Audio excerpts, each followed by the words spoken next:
Repitan después de mí, tan alto como el suelo. Suena como que medio confuso, ¿no?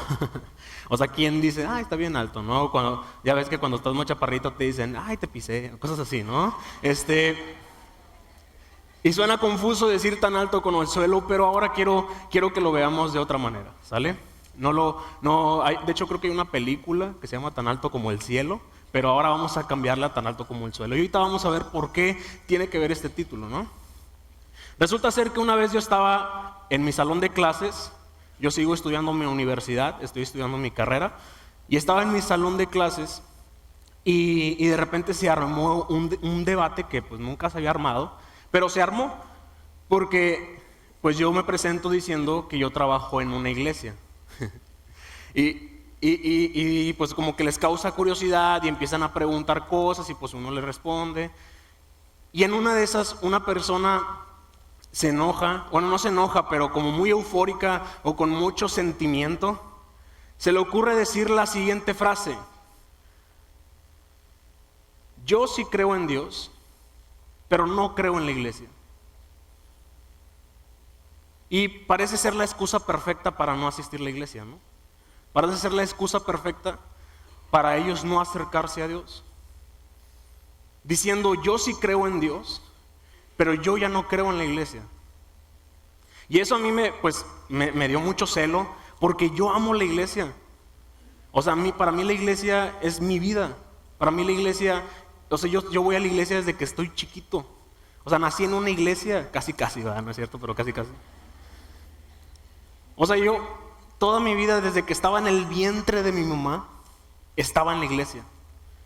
Siempre estuve en la iglesia. Yo amo la iglesia y a mí me causó un celo enorme. Dije, pero ¿por qué puedes decir que no crees en la iglesia? Bueno, qué bueno que crees en Dios, pero ¿por qué? ¿Por qué tu afán de no querer acercarte a Dios, de no querer acercarte a la iglesia al decir que no crees en la iglesia? Porque la iglesia para mí, pues les digo, es todo. Yo en la iglesia he aprendido muchísimas cosas. En la iglesia he aprendido a amar a mi prójimo, aunque me cueste. Porque cuesta, ¿no? En la iglesia he aprendido a esperarme al matrimonio en cuanto a las relaciones sexuales. En la iglesia he aprendido a obedecer a mis papás. He aprendido a respetar a los demás. En la iglesia he aprendido muchísimas cosas. Y estoy seguro que muchos de los que están aquí, o si no es que todos los que están aquí, han aprendido algo en la iglesia. Por eso amo la iglesia. La iglesia me ha dado el modelo perfecto del matrimonio. La iglesia me ha enseñado que el divorcio no es una opción. La iglesia me ha enseñado que yo todo lo puedo siempre y cuando yo pongo mis fuerzas en Cristo. La iglesia me ha enseñado a soñar, pero no nada más a soñar con mis sueños guajiros, porque pues uno tiene sueños a veces medio raros. No nada más a soñar mis sueños, sino a soñar los sueños de Dios, que son muchísimo más altos que los míos. Entonces por eso me causa un ruido impresionante que digan, yo sí creo en Dios, pero no creo en la iglesia. Es un cliché, es un problema. Y esto me pone a meditar un poco y digo, ¿qué estamos haciendo como iglesia? ¿Por qué esas personas dicen que ya no creen en la iglesia? ¿Por qué esas personas sacan esa excusa a relucir diciendo, ya no creo en la iglesia? Ya no quiero ir a la iglesia. Me cuesta ir a la iglesia. Es más, me atrevo a decir que algunas personas llegaron aquí más o menos teniendo una excusa como esa. Como iglesia necesitamos equivocarnos lo menos posible y dar un buen testimonio ante los que nos conocen, y para que nos use Dios como quiere usarnos. Y te digo algo, lo importante de que nosotros nos congreguemos y de que nosotros estemos o entendamos qué es la iglesia. En primer lugar, la iglesia es la esposa de Jesucristo. Jesús viene por su iglesia. Es muy clara la palabra de Dios. Sí viene por cada uno de nosotros individualmente, y estoy de acuerdo que la iglesia no tiene que ver con un edificio nada más. Pero la iglesia es algo muy importante para Dios. Y nosotros debemos de hacer todo lo posible para que las personas se acerquen a la iglesia. Nosotros nos encontramos hoy en día en una condición muy crítica.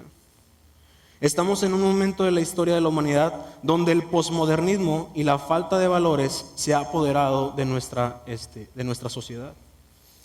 Ahora cada quien puede tener su propia verdad cuando solo hay una verdad, pues que es Jesucristo. Y si algo que Dios mismo dijo es que, pues bueno, Él nos iba a dejar su verdad. Y bueno, de alguna manera la sociedad lo que ha hecho es simplemente rechazar a Dios. Simplemente el ser humano lo rechaza. Simplemente. Y es horrible porque nuestra naturaleza está en Dios. Nuestro espíritu está conectado con el de Dios. Y cuando el ser humano lo rechaza, no hay nada que podamos hacer. No hay absolutamente nada que podamos hacer. Nuestro espíritu depende completa y totalmente de Dios. La iglesia se enfrenta a un reto de evangelización muy grande. A un reto de evangelización enorme. Ya no es como antes. Ya no es, a lo mejor usted podía llegar con una persona y decirle, necesitas a Dios, Cristo te ama. Y eso funcionaba. Hoy en día es muy complicado. Puede pasar, puede suceder. Pero al menos las personas a las que me ha tocado compartir, no ha sido así. Resulta que yo tengo que explicar más cosas. Tengo que entender más cosas. Tengo que estar realmente convencido de lo que yo creo. Realmente convencido de mis convicciones. Y hay una historia que se me hace que la vamos a acomodar a esto que les estoy hablando. Una historia que muchos de ustedes conocen. A mí en la escuela dominical me la dijeron como 20,000 veces y me la sé de memoria. Y me la sé en todas en la que te imagines, en película, en dibujos animados, en un hermano vestido de payaso, en todo. En absolutamente todo. Y quiero que la leamos. La vamos a leer en una traducción que es la Nueva Traducción Viviente. Ahí va a estar apareciendo en la pantalla los versículos. Y vamos a entender qué es lo que quiere hablarnos Dios en este relato. Es Génesis 11, versículos del 1 al 9. Dice así: hubo un tiempo en que todos los habitantes del mundo hablaban el mismo idioma y usaban las mismas palabras. Al emigrar hacia el oriente encontraron una llanura en la tierra de Babilonia y se establecieron allí. Comenzaron a decirse unos a otros: vamos a hacer ladrillos y endurecerlos con fuego. En esa región se usaban ladrillos en lugar de piedra y la brea se usaba como mezcla. Entonces dijeron: vamos, construyamos una gran ciudad para nosotros con una torre que llegue hasta el cielo. Eso nos hará famosos y evitará que nos dispersemos por todo el mundo. Pero el Señor descendió para ver la ciudad y la torre que estaban construyendo y dijo: miren, la gente está unida y todos hablan el mismo idioma. Después de esto, nada de lo que se propongan hacer les será imposible. Vamos a bajar a confundirlos con diferentes idiomas, así no podrán entenderse unos a otros. De esa manera el Señor los dispersó por todo el mundo y ellos dejaron de construir la ciudad. Por eso la ciudad se llama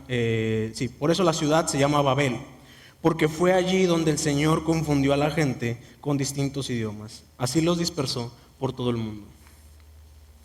Y quiero que veamos algo muy interesante en esta historia. El hombre, no sé por qué tiene esa fascinación por querer llegar cada vez más alto. Tiene esa fascinación de querer construir torresotas altas. Si un país construye un edificio alto, de repente otro país dice: no, yo tengo el edificio más alto. Y luego otro país, y así están compitiendo por cada vez tener estructuras más altas, estatuas más altas, torres más altas. E incluso el mismo hombre ha querido llegar más allá del cielo. El hombre ha llegado hasta la luna, el hombre ha llegado hasta otros lugares, porque hay una fascinación, hay algo que ellos tienen por querer llegar cada vez más alto. ¿Han escuchado la frase "el cielo es el límite"?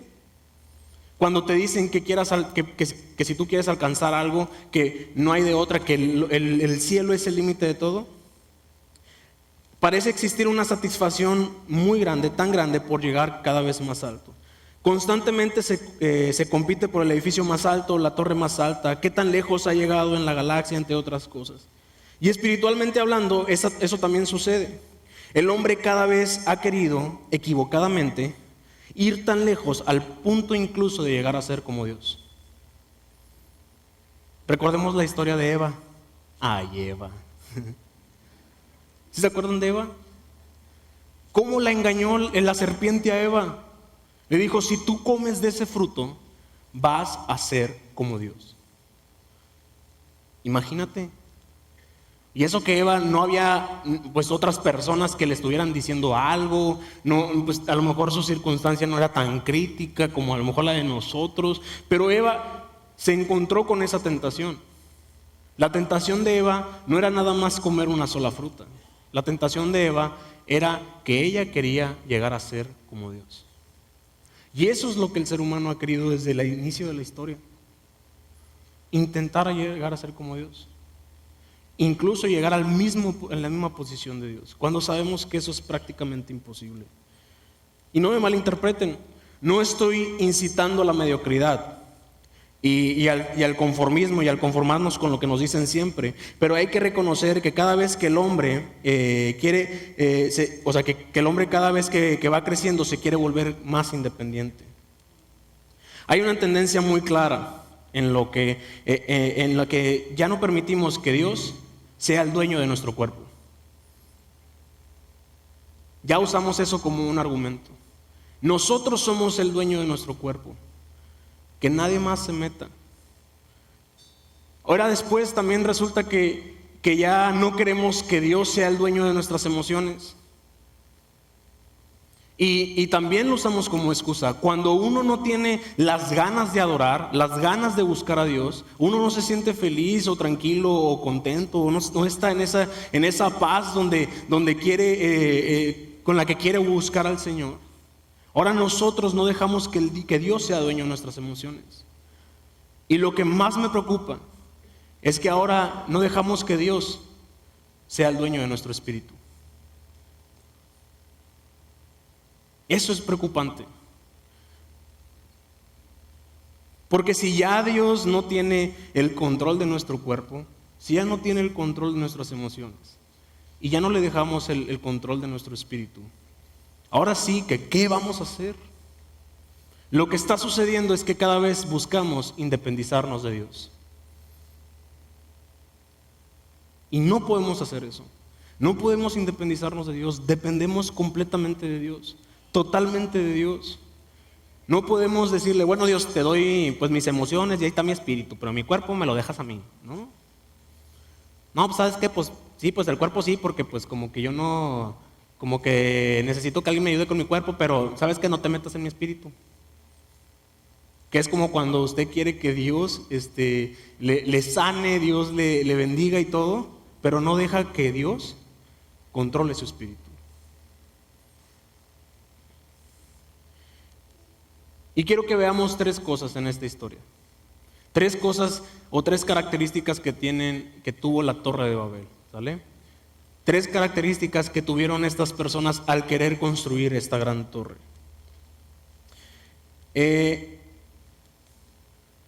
Yo encuentro tres cosas aquí que hacen que otras personas ya no quieran incluso acercarse a la iglesia. Y lo que es peor, y por consecuencia, que ya no quieran acercarse a Dios. Tres cosas que nosotros tal vez estemos haciendo mal. No generalizo, tal vez no es para todos, tal vez es para pocas personas o para una persona. Pero son cosas que yo veo y que yo encuentro y que si yo me autoanalizo, yo digo, ¿sabes qué? Estas tres cosas realmente son cosas que a mí me están afectando personalmente y que ahora les están afectando a los demás. Tres cosas que las demás personas ven en nuestras vidas y que eso hace que ellos no quieran acercarse a la iglesia y pues también por consecuencia acercarse a Dios. La primera, ellos querían hacer una torre tan alta que llegara al cielo. La vida espiritual no tiene estatura. La altura no es proporcional al qué tan cerca estés del cielo, sino a qué tan lejos puedas estar. Necesitamos enseñar a la gente que no es por esfuerzos humanos que se llega al cielo. Solo hay un camino y se llama Jesús. No es por qué tanto conocimiento tengamos, es por medio de Jesucristo. Crecer alto espiritualmente hablando no solo es llenarnos de conocimiento, sino usarlo para provocar nuestro propio crecimiento al acercarnos a Dios. Crecer alto espiritualmente no necesariamente significa dejar de hacer algo para que los demás también puedan verse afectados por lo que está sucediendo en nuestras vidas. Y me encanta esto, porque Dios no quiere que por nuestro esfuerzo lleguemos al cielo. Él por amor quiso acercarse a nosotros. Qué interesante. Qué interesante, porque no sabemos realmente si la intención, o bueno, podemos deducir que la intención de los que construyeron la Torre de Babel no era acercarse a Dios así tal cual, pero espiritualmente nosotros hacemos eso. Queremos acercarnos a Dios, y no está mal acercarnos a Dios, pero le digo algo, hermano: si usted pretende crecer espiritualmente con sus acciones, con sus buenas intenciones, sin darle su vida a Jesucristo, darle su vida a Dios, de nada le va a servir. De nada le va a servir. Es importante que nosotros no nada más crezcamos hacia arriba. Es importante que nosotros también aprendamos a crecer hacia los lados. ¿Qué quiere decir con esto? No es importante que aprendamos que no es llenarnos nada más de conocimiento y de teología y de Biblia y conocer y investigar y hacer y tener muchísimo conocimiento acerca de la Biblia y de Dios. De nada le sirve ese conocimiento si nada más lo usa para usted. Ese conocimiento que usted está adquiriendo o que usted ha adquirido, lo tiene que usar para que los demás puedan acercarse a Dios. Eso que usted ha aprendido por años, usted lo tiene que usar para que otras personas se antojen a venir a Dios. Necesitamos aprender eso. Necesitamos dejar de ser egoístas en ese sentido. Porque parece ser o pareciera ser que nada más buscamos los cristianos crecer, sí llegar a ser casi como Dios, sí llegar a una estatura espiritual enorme, a un lugar espiritual enorme, a una posición espiritual enorme, pero de nada sirve si nosotros no logramos obedecer uno de los mandamientos más importantes que Jesús nos dejó: que vayamos y prediquemos el Evangelio a todo el mundo. Dios no quiere que por nuestro esfuerzo lleguemos al cielo. Él quiere por su amor acercarse a nosotros. Se está más cerca del cielo estando de rodillas que subiendo a la torre más alta. No nos damos cuenta, pero muchas veces nos estamos preocupando más por cuán alto podemos llegar en nuestra vida espiritual y no nos preocupamos por las personas que nos rodean. Aclaro que es importante conocer, buscar, investigar, no conformarte con lo que escuchas los domingos, pero ese conocimiento solo te sirve a ti si no sabes compartirlo con los demás. Y Dios quiere que seas un instrumento de bendición en sus manos para compartir a otros. Y si solo te sirve a ti y no lo compartes con los demás, estamos siendo muy egoístas. Es como si un oncólogo, el oncólogo, el doctor que cura el cáncer, es como si un oncólogo que sabe el procedimiento indicado para poder quitar el cáncer o poder extraer poco a poco el cáncer, y que estuvo años aprendiendo y haciéndolo y teniendo experiencia, pero de repente dijera: no, yo no voy a ayudarle a esa persona a quitarle el cáncer. El oncólogo tiene el conocimiento, sabe, tiene la experiencia, ha practicado no sé cuántas veces. Pero si él dice: no, yo no voy a curarlo de cáncer, inmediatamente lo que todos pensamos es: qué egoísta, se pasa de lanza.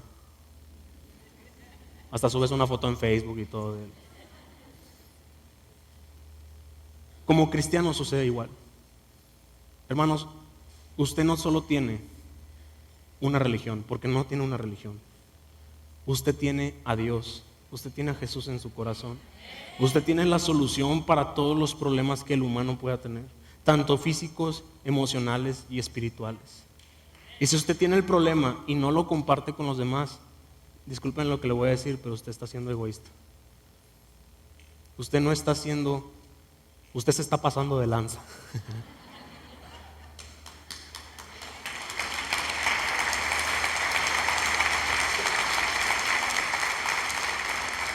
Imagínense lo siguiente.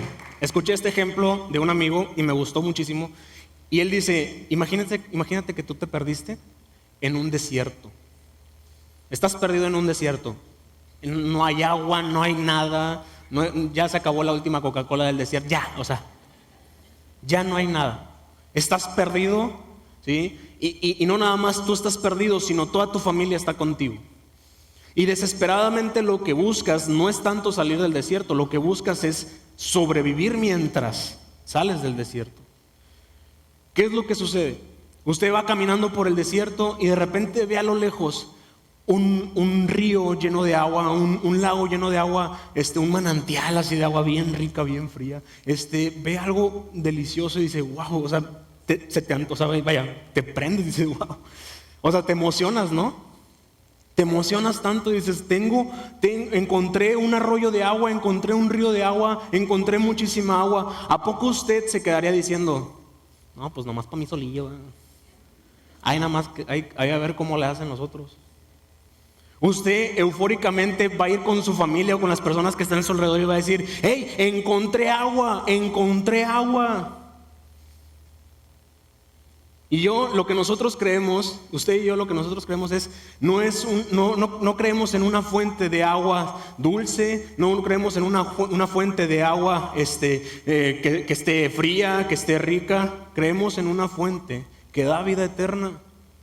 Y si usted ya encontró la fuente, y si usted ya encontró el único ser que puede saciar la sed, entonces usted tiene que ir con todo el mundo y decirle, hey, encontré el agua que te va a quitar la sed para siempre. Encontré la solución para todas las cosas que te están afectando a tu vida. Encontré la solución para tu enfermedad. Encontré la solución para tu problema económico. Encontré la solución para tu problema emocional. ¿Sabe qué? Encontré la solución para los problemas que tienes en tu familia. Es así como debe funcionar. No se trata de ir hacia arriba. Y vuelvo a repetir, no estoy diciendo que sea mediocre y que no crezca espiritualmente y que no crezca en conocimiento ni nada de eso, pero se trata de que nosotros también ayudemos a los demás a crecer con nosotros. ¿Sabe qué es lo que más me impresiona? ¿Sí se acuerda de las Torres Gemelas? Que hace poquito celebraron 15 años. Las Torres Gemelas, hermanos, pues se cayeron y tenían una estructura fija, ¿me explico? Tenían torres muy altas, pero tenían una estructura así, o sea, pareja, ¿no?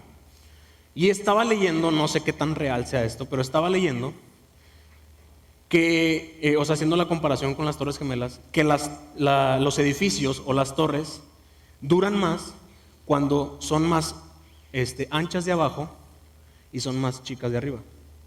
Duran más, aguantan más, tienen más estabilidad. Y yo creo que nosotros en el reino de Dios más o menos debe funcionar de esa manera. De nada sirve que nada más seas tú en la parte de abajo, porque en cualquier momento, o puede ser que incluso su vida no dure tanto como Dios pretende o como Dios quiere. Es importante que nosotros hagamos cimientos aquí. Es importante que nosotros crezcamos hacia los lados y no nada más hacia arriba. Qué mejor que podamos crecer hacia los lados, haciendo que otras personas se acerquen a Dios y que también podamos crecer hacia arriba, pero no nada más nosotros, sino con las otras personas junto con nosotros, poder crecer hacia arriba. Número 2, ellos querían hacer una torre para hacerse famosos. Así lo dice en la Nueva Traducción Viviente, para hacerse famosos. Y pues podemos definir la fama como la opinión que tienen los demás acerca de algo o de alguien. Y bueno, ellos querían que la gente los reconociera. Ellos querían que dijeran, la torre. O sea, literal, la torre. Ellos querían que dijeran, oye, qué bonito, qué padre, qué grandote. Ellos querían que la gente los viera desde lejos. Decían, queremos una torre tan alta que llegue al cielo para que los demás vean lo que está pasando aquí. Ellos querían hacerse famosos. Y bueno, a lo mejor la palabra fama es un poquito difícil de conceptualizar, un poquito difícil de entender en nuestra postura cristiana. Pero ¿qué le parece si cambiamos la palabra fama por testimonio? Y yo quiero preguntarle algo. ¿Qué opinión tiene la gente de su vida? ¿Qué opinión tiene la gente de su vida? ¿Qué fama se ha ganado usted en su vida cristiana? ¿Qué testimonio se ha ganado usted en su vida cristiana? ¿Por qué somos famosos? ¿Por nuestro mal testimonio o porque estamos buscando a Dios? Y yo sé que nunca vamos a agradar al mundo, porque es imposible, con nuestro estilo de vida que siempre va a chocar con lo que el mundo quiere o con lo que el mundo da. Pero debemos entender que hoy en día hay un absoluto rechazo a la iglesia y a los cristianos porque muchas veces no somos congruentes con lo que decimos ser y con lo que realmente somos. No nos confundamos, la Biblia es clara y dice que ese rechazo iba a suceder. Claro, iba a suceder, está testificado. Pero debemos cuidar que ese rechazo sea, no sea por nuestra vida espiritual, o sea, que sea por amor, el amor que nosotros tenemos a Dios, por lo radical que somos, pero no por la incongruencia de nuestras acciones. Yo quiero poner un ejemplo. La vez pasada pues ya ven que de repente estás ahí en el internet y me abrí la página google.com. ¿Sí conocen Google? El Google, imagínense que Google fuera una iglesia. Bueno, no, es otra cosa.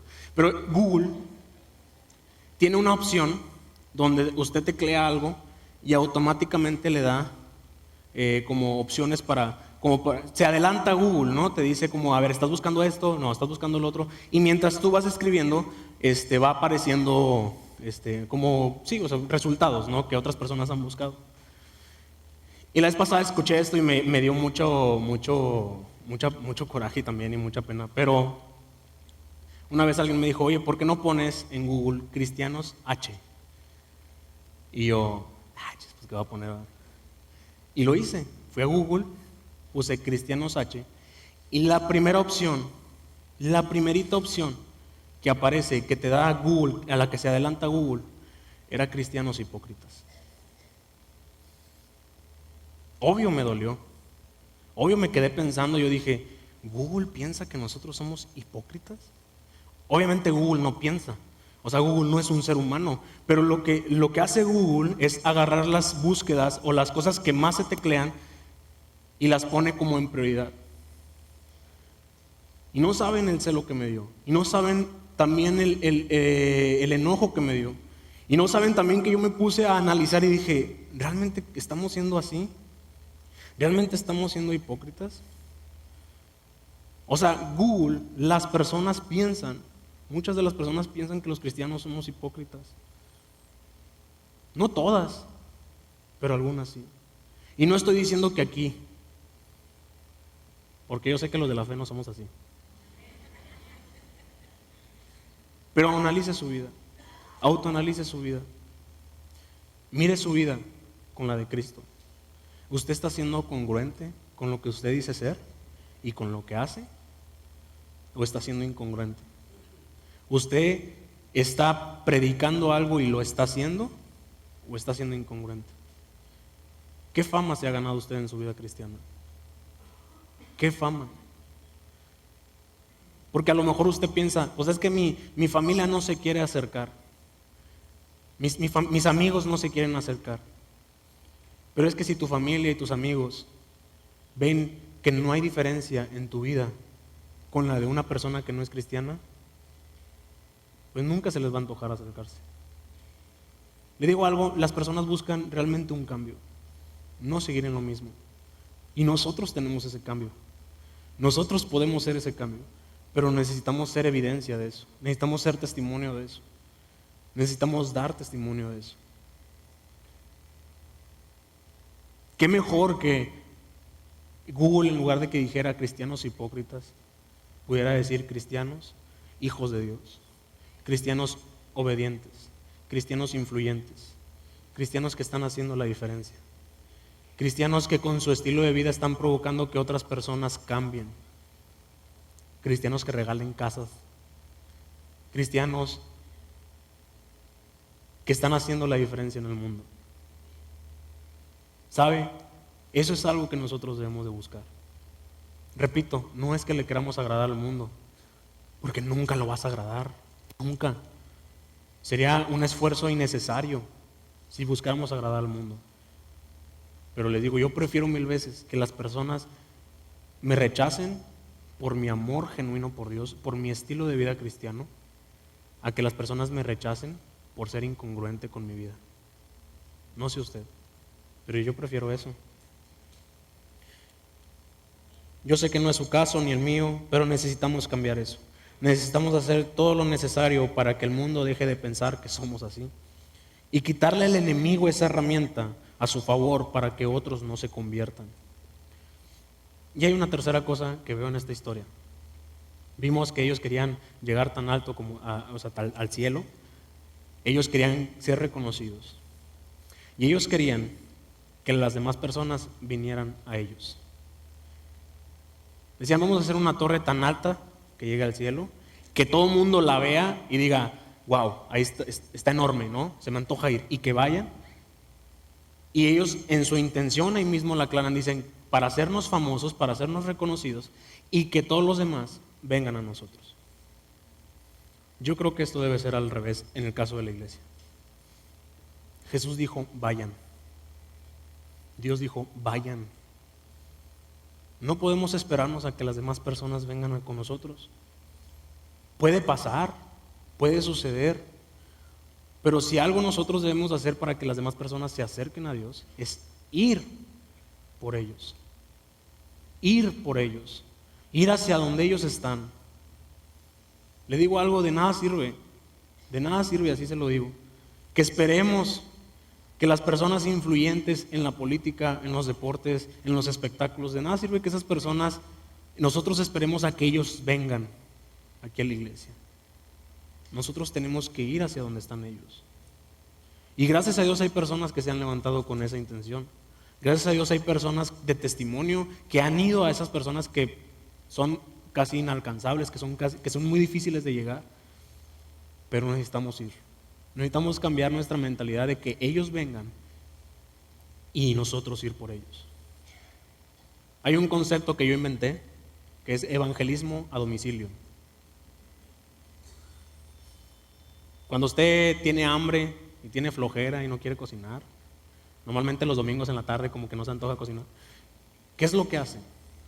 O en la noche cuando está muy cansado, muy cansada, ¿qué es lo que hace?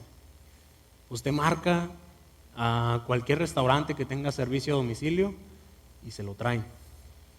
Incluso hay unos restaurantes que tienen ahí su política de si no llega en 40 minutos es gratis, y no es cierto, pero y hay unos que si no llega calientita es gratis, ¿no? Tienen ese tipo de políticas, ¿no? Cuando usted tiene hambre, pues llama a esos restaurantes y le traen su comida, ¿sale?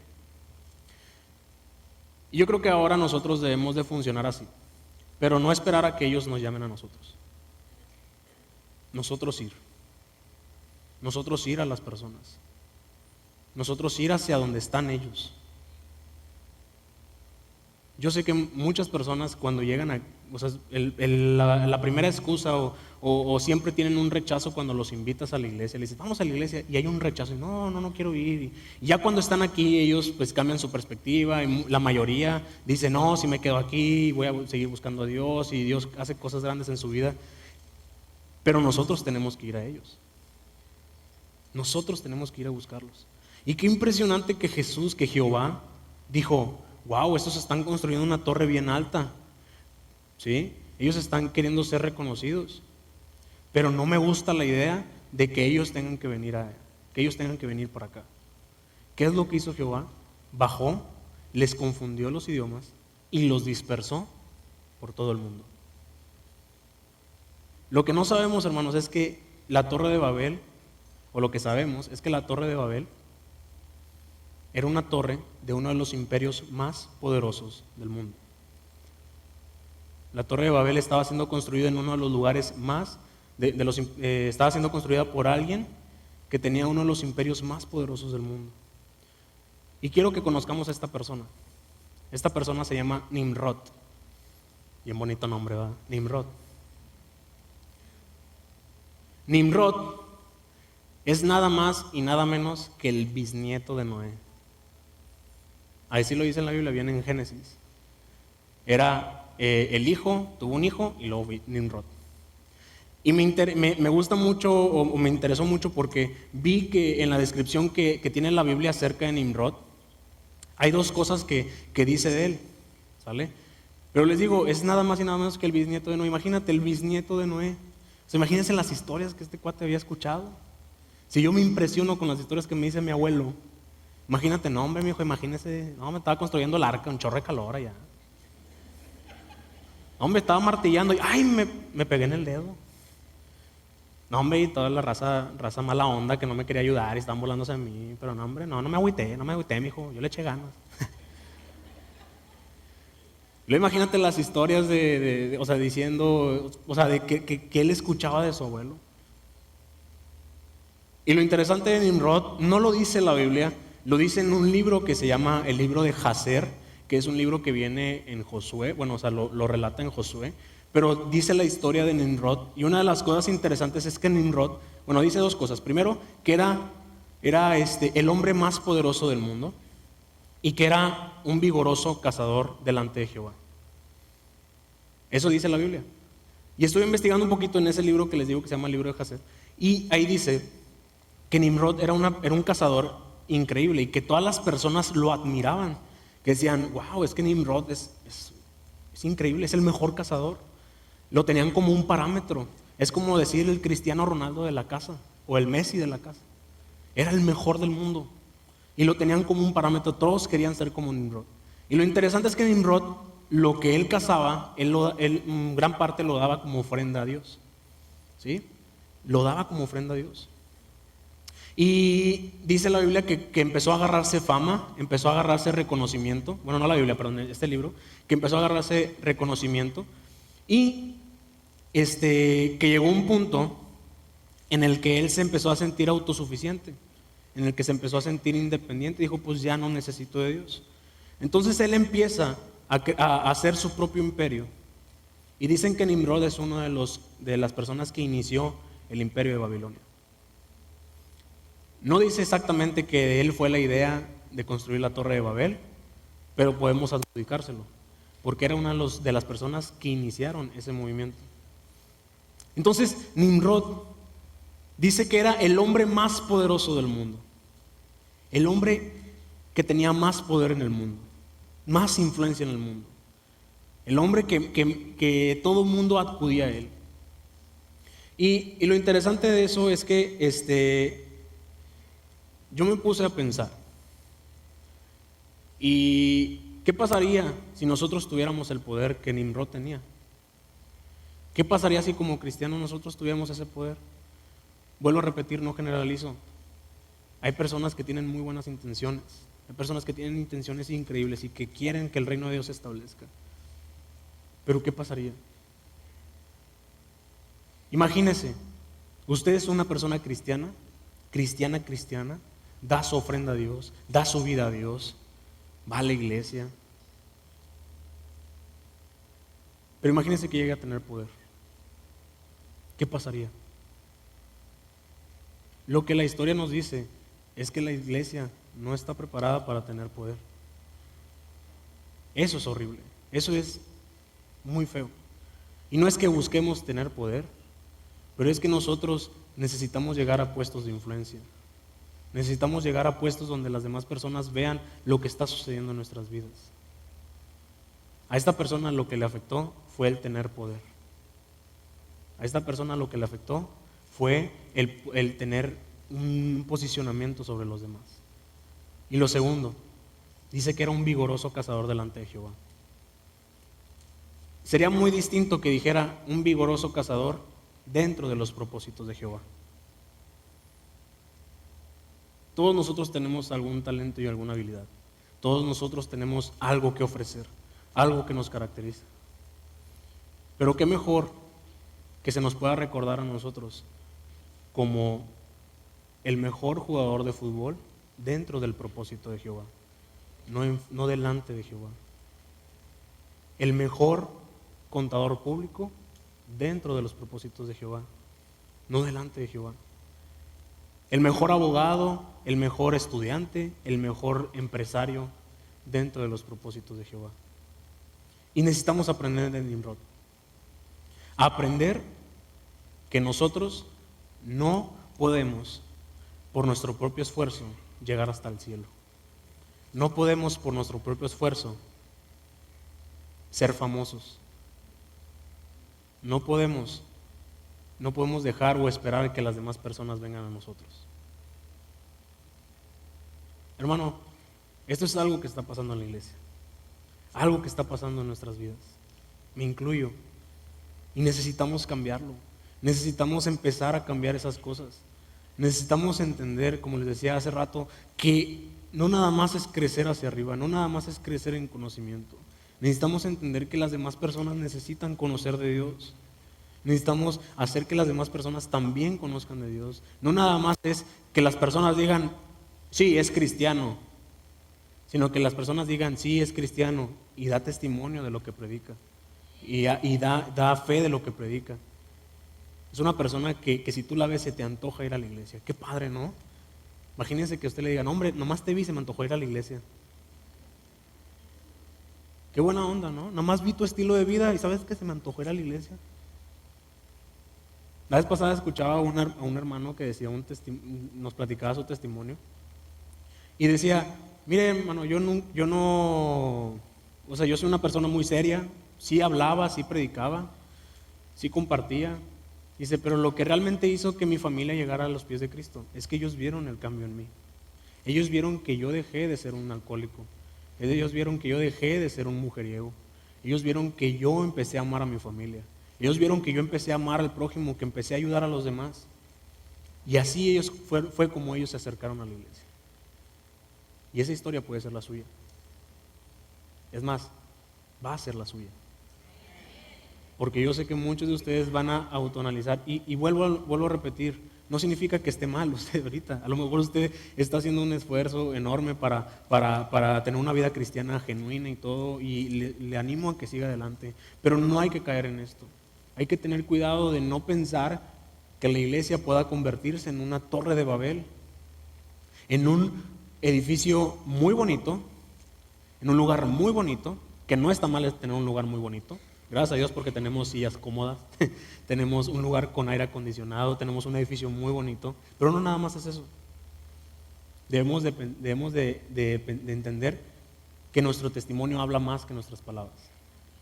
Debemos de entender que nosotros debemos de hacer que las demás personas se les antoje y también debemos de nosotros ir hacia las personas. No quedarnos esperando a que ellos vengan, porque eso sinceramente, eso nunca... Es muy difícil que suceda. Y yo creo que eso es algo que Dios nos dejó, es una tarea que Dios nos dejó, que el mismo Jesús nos dejó.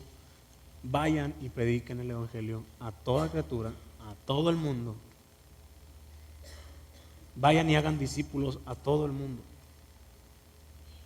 Hermanos, necesitamos entender esto. Necesitamos tener cuidado. Necesitamos no caer en lo mismo que cayó Nimrod. ¿Sí? Porque usted puede ser aquí una persona muy reconocida, una persona puede ser líder incluso, de células, de ministerio, puede ser una persona demasiado reconocida, pero si no tenemos cuidado con lo que Dios nos ha dado, podemos perder el piso y podemos pensar que tenemos que llegar tan alto como el cielo, pero nosotros debemos de entender que debemos de llegar tan alto como el suelo.